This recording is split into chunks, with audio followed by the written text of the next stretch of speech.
Yes, guys, what we saying? Good afternoon and welcome to Roma Theory. Happy May. Yes, it's the final month of the season. It's the month which decides everything. It's the month which ultimately has the most surprise, entertainment, and ultimately the final verdicts of our season, from league title to European spots to relegation. Everything gets decided, unless you're Monza, who's been relegated for about 3 months now. It's been a long while. This season went by so fast. We've got 4 games left. Two of them away, 2 of them at home.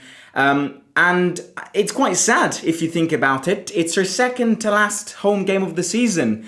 But what a game. Look, I mean, we're coming from such a big win in Milan that I'm still very much ecstatic about that win, that I'm very much confident for this Sunday. I think there are various reasons as to why I see us favourites. One of them is also due to the fact that Fiorentina played yesterday against Real Betis in Seville. And that score, if we look at it on a Roma fan perspective, a 2-1 defeat away in the first leg of a European semi-final, we couldn't have asked for a better score, because it's one of those scores which means that they're still in the tie. So they will much focus on that second leg coming into this game as well. But look, Fiorentina, I think, have had a good season. We have, of course, recovered many positions, but I won't forget where we came from against Fiorentina in October. Definitely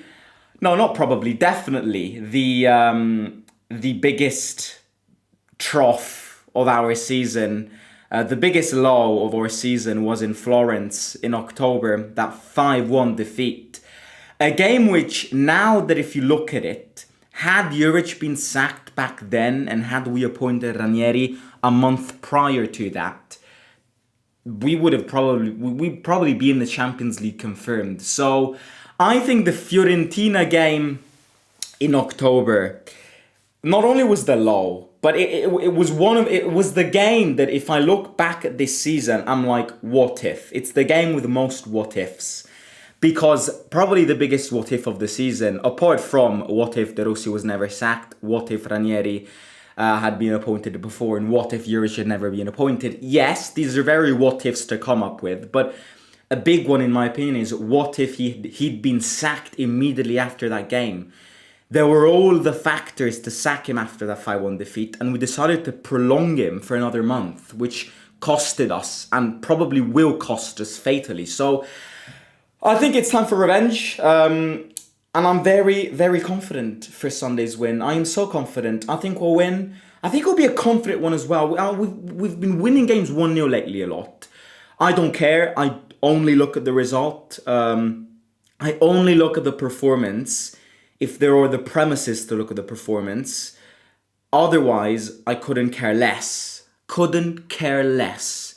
The most important thing is the 3 points. If I have the power to sign on a piece of paper to win every game 1-0, I would do it.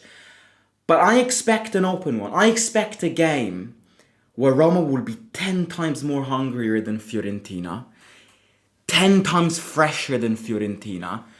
And this game, they've had 1 full week to prepare for it.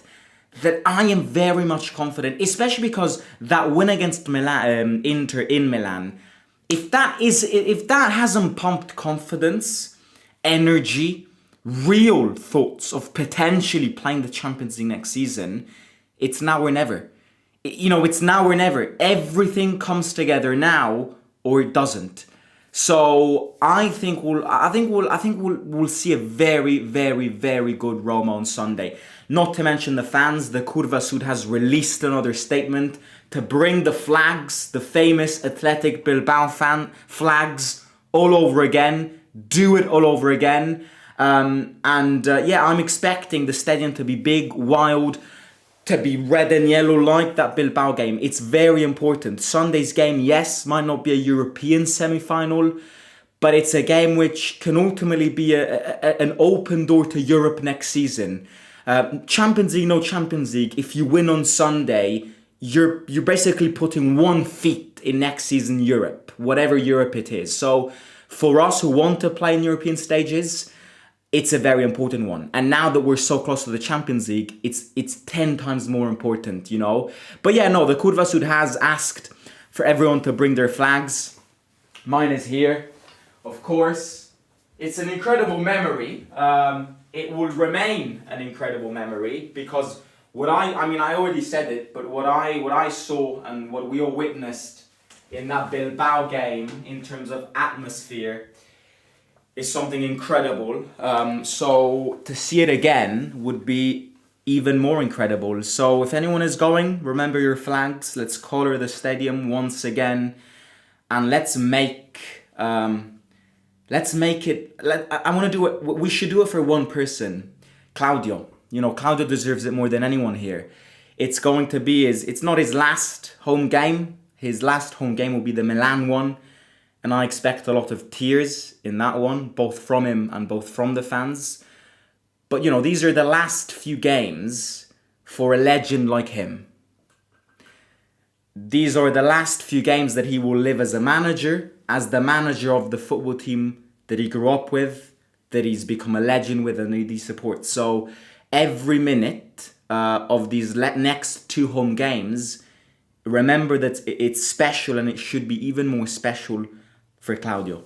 So, yeah. But right, let's look at the game. Hello to everybody, by the way. Vincent, Chris, hello. Of course, we'll speak about at the end, I will treat you with the 100 men, 100 humans versus one gorilla debate, because I've spent about half my morning trying to think about who would win, seeing the TikTok viral trend. But yeah, we'll have a chat about that if you want. Did you enjoy the Bilbao thrashing yesterday? I did. I didn't watch the game because I was watching a series, a very good series called Pechino Express. If you're Italian, you'll know it. It's like couples which race around various different countries, competing like for challenges and stuff. And at the end of every episode, a couple gets eliminated. It's very fun, especially for somebody who likes traveling like me. So yeah, I didn't watch the game, but I saw the highlights, and you know, I opened my phone 30 minutes into the game, and I saw 3-0 Man United, and I was like, what the hell?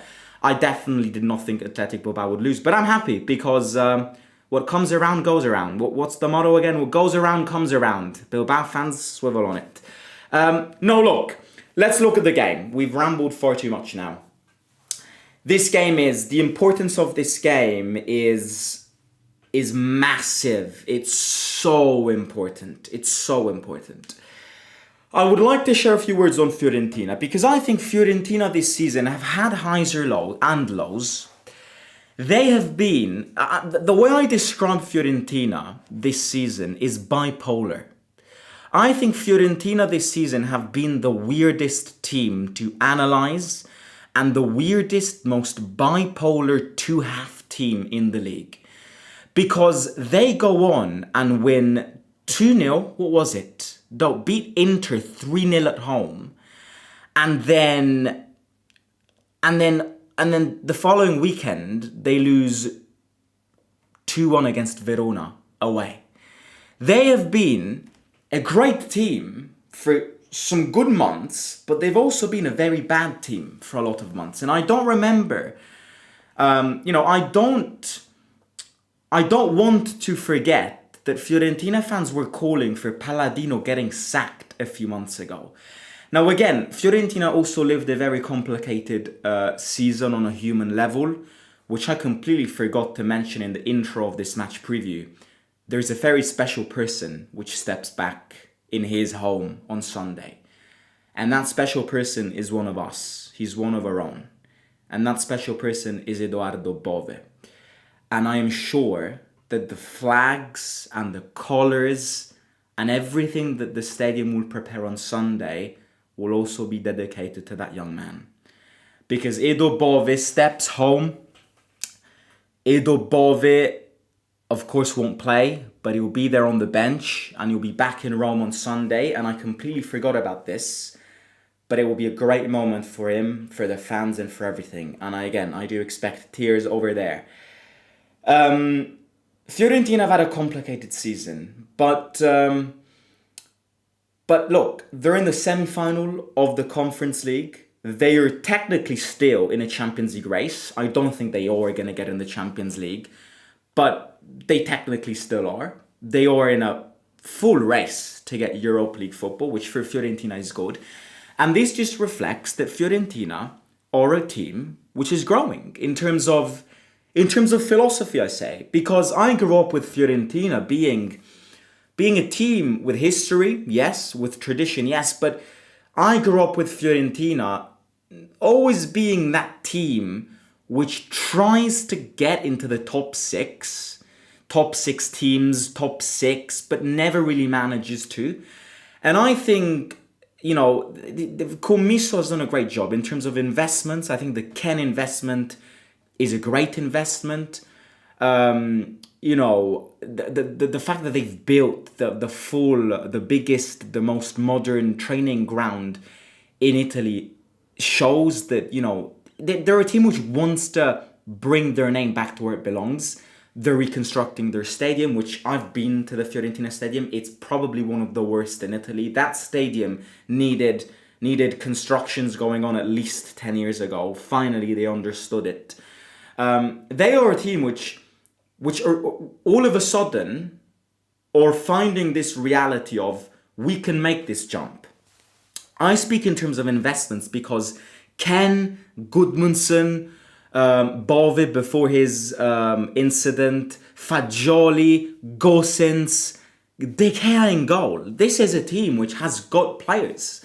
This is a team which on its day can beat you away at the Stadio Olimpico. And it's not an easy game. It's not an easy game. But the reason I think we'll win is because of time, freshness, concentration, but probably most importantly, the fact that Fiorentina play next Thursday, their second leg against Real Betis at home. And yesterday's result is perfect for us. Because there's an ocean between a 2-0 and a 2-1 difference. Had it been 2-0, I think Fiorentina were screwed.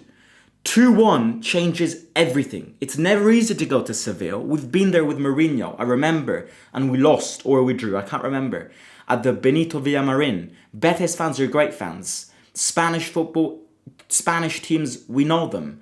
So it's never easy to go there. And I think losing 2-1 before the game, Fiorentina would have signed on it.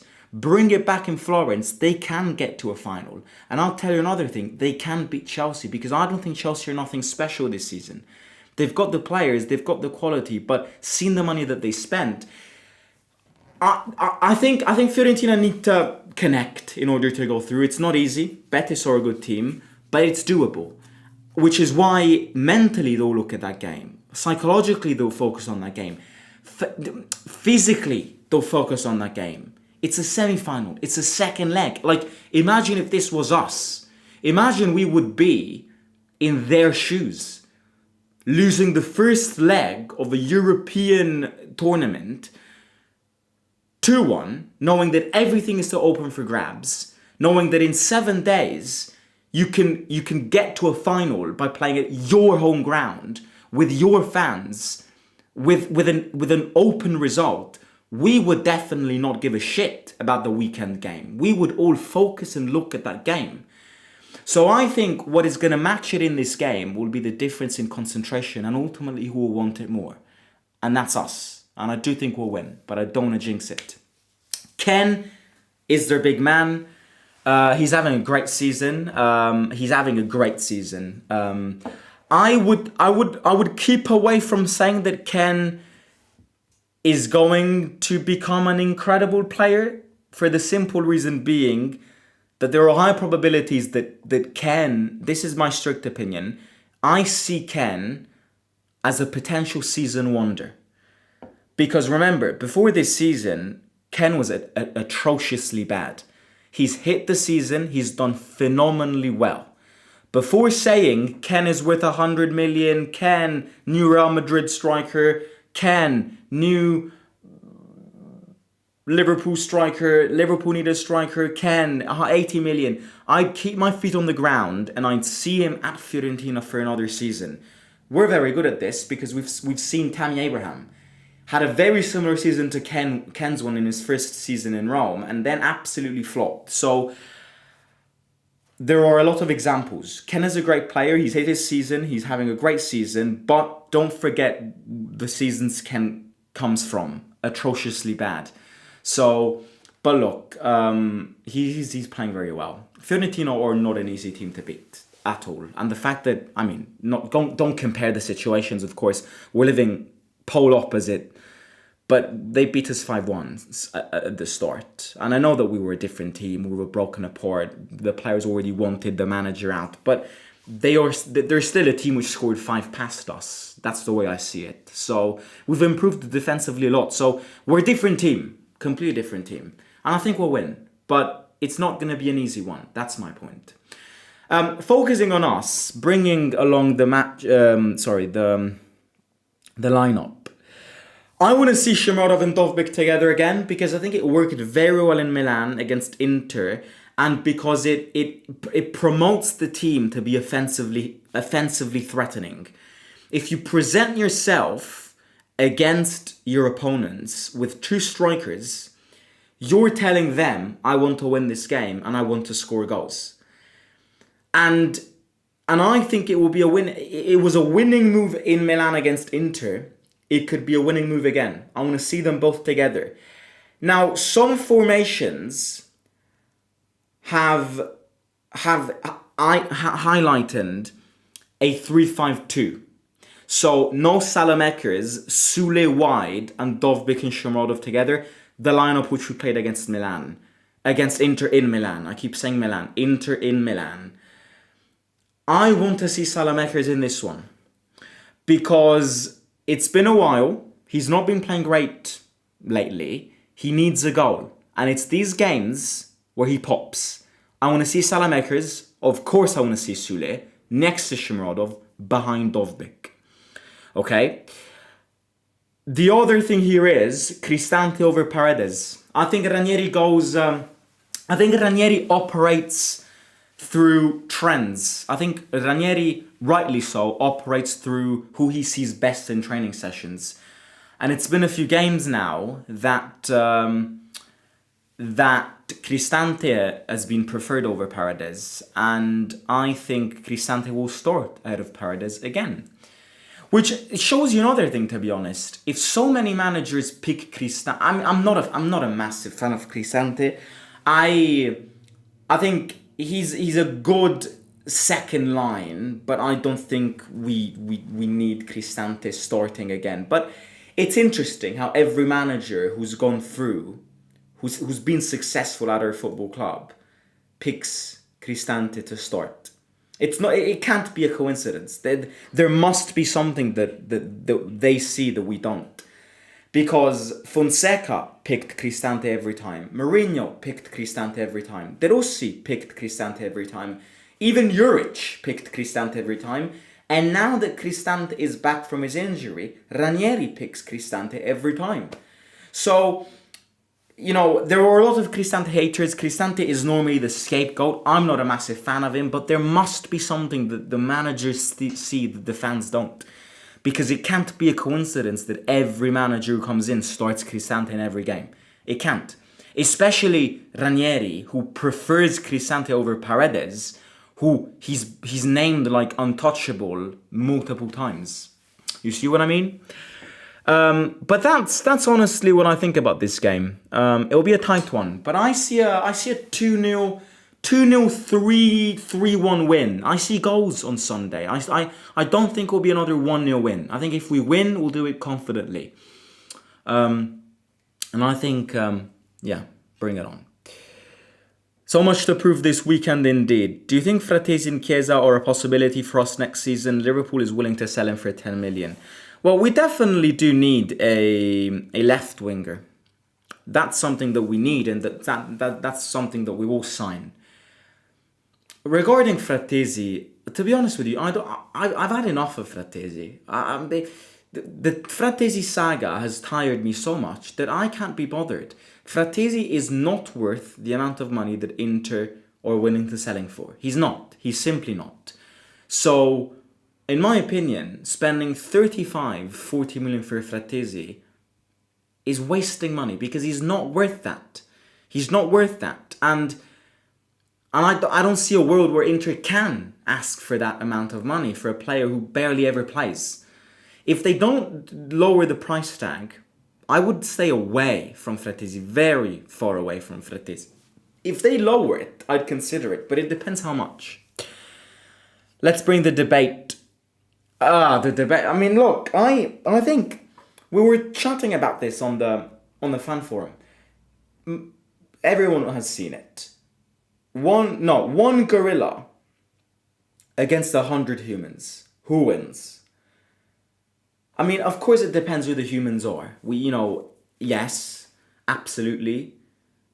If it's 20 women, 20 children, and 60 men, they'll lose. If you've got 100 Brock Lesnars, then you stand a chance. But, so, first of all, I do think the question is too broad. It needs to be more specific. Who are the 100 humans? What are they like? Are they big? Are they small? Are they young? Are they old? Who are they? Okay, so yes. But let's say, generically, assuming that the 100 humans are fit to compete against a gorilla, I think 100 men beat a gorilla. I've seen clips of a gorilla. A gorilla is massive, aggressive. He can knock you down with one single touch. But the logic behind why I think 100 humans will win is something that a lot of people have said. And I think it's pure logic. I think if you find, not even half, if you find 20, 30 out of these 100 humans who are willing to accept death, then you'll win. If 20, 25, even 30 maybe, of these 100 humans say, right, I will sacrifice myself for the group, I will sacrifice myself for the lot, I will accept my fate and I will die. If 25 to 30 of these 100 humans do this and accept that they're going to die, then the 100 humans beat the gorilla. It'll get tired. And once he's done with those 25 people, the other 75 come in, team up, one hits his nose, one kicks his head, and just avoid a gorilla standing up. That's the objective is, don't let the man stand up. Don't let that beast stand up on two legs like this. Because if you allow the gorilla to stand up on his legs and start going like this, a King Kong thing, then you lose. If you circle him and avoid him standing up on two legs, if you avoid his punches, if you make sure he won't punch, you've got him. Considering the fact that these 100 humans or humans which might compete, okay? Of course, if it's 100 children, then no, but then the question wouldn't be a question. So I'm assuming the 100 humans are humans which stand a chance together. So I say, yeah, I definitely say that. I think 100 humans win. If 25, 30 of them accept that they're going to die. Okay? Oh, I completely forgot about Zaniolo. Fucking hell, that little dick. That man needs to, whatever, if we win, draw or lose tomorrow, Zaniolo needs to go away from Rome with a broken knee, with a broken leg. That man can't survive another day at the Olimpico. If he scores again, oh my God, put Zaniolo in against the gorilla. By himself. So, I don't think he'll play. I mean, actually he could play, considering the fact that Fiorentina might allow a few rotations. Zaniolo could play. I'm expecting boos, I'm expecting insults to that man. And insults is all he deserves. So, yeah, it'll be fun. definitely. Not if he scores, though. Have they delayed the announcement of the stadium project again? I generally give up. Give up. Just give up. It will take a lot of time for that stadium to be approved and to get built, to get, announced and stuff. We've been hearing the stadium rumors for about years now, and the first brick still hasn't been. In fact, even worse, the project still hasn't been signed. It's gonna take a while. I mean, we'll be grown up. I'll be definitely grown up when that stadium gets opened up, if it gets opened up. But right, look, do you think we're getting Champions League? I still think we won't. But if we win on Sunday, then maybe I'll start changing idea. I still think Juventus are the favourites to get fourth. But right, look, I'm going to end it here. I'm going to catch you on Sunday or tomorrow if there's something to talk about. Hit the like, subscribe. 100 likes would be great. And let me know who would win. 1 gorilla or 100 humans. Let me know in the chat. And bye-bye. Speak to you soon. See you out.